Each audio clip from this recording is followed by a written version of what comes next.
Hey everybody, what's up? I'm going to pose a question to you, those of us who are estranged. What happens if you receive a life ending diagnosis from your doctor, whether it's stage 4 cancer, etc.,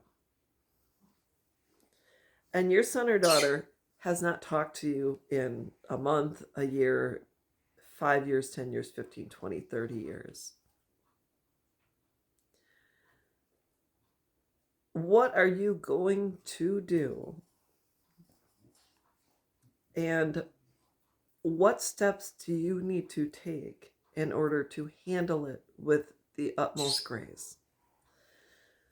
I'll tell you what I did when my maternal grandmother was passing away. I had been estranged from my daughters. It had been about 10 years. Hadn't seen my youngest. She had gone off, got married, had children, and she had a life. My oldest, I had seen her. She had reconnected and disconnected again throughout that time period. But my grandmother was passing away.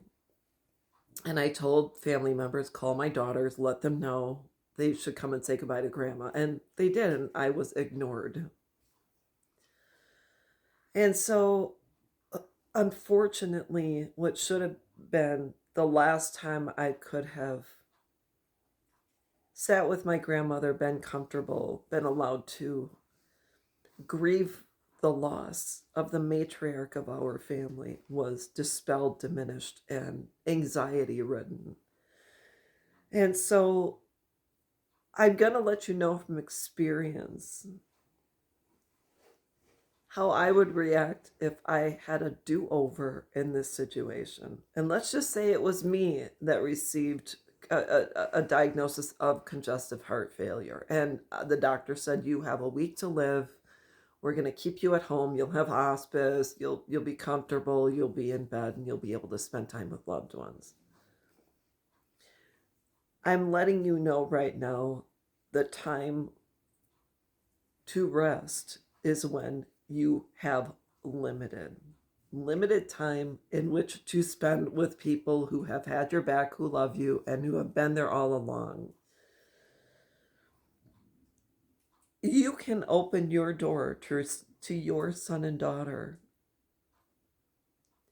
but I'm wondering if they are going to come so that you can get answers and you can get peace and you can pass away with a smile on your face, or are they doing it for themselves? Is there an ulterior motive behind the reason they're knocking on your door?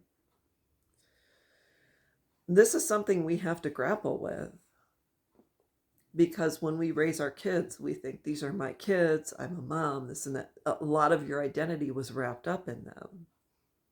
But when they choose to leave and they part ways, they're letting you know where you stand in their life. So when you create a new existence for yourself, and now maybe you're married or you have stepchildren, or in my case, I have another young woman in my life who calls me mom.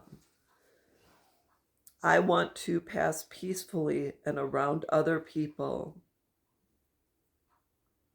who have loved me through my toughest times. So that's something to think about. It's not something all of us will face, but it's what some of us will face. And even when you're dealing with family members like myself, whose grandmothers are passing away, parents are passing away, we're all going to be faced with that when it comes to parental estrangement.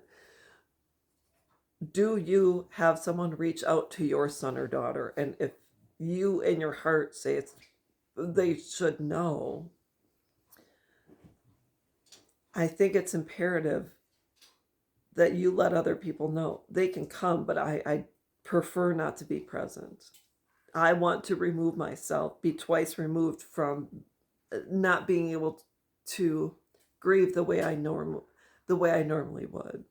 So you can think about it. You can set up boundaries. You can say no, not they can come after I'm gone. They can show up, but it's going to be tough, because when you say they can come when I'm gone, then you miss out on an opportunity to see them But this is the thing. If they wanted to visit with you, they should do so outside of you being sick, outside of someone else being sick. They should do it with an open heart, open mind, and come prepared to have a conversation. So that's something to think about. It. Don't wait until you're dealing with something serious. If they haven't come prior to that, I would suggest removing yourself so that you can grieve in peace and give you the last couple of days with that person to really love them and spend time with them. So that's all I've got. You can do what you want, and I will be back.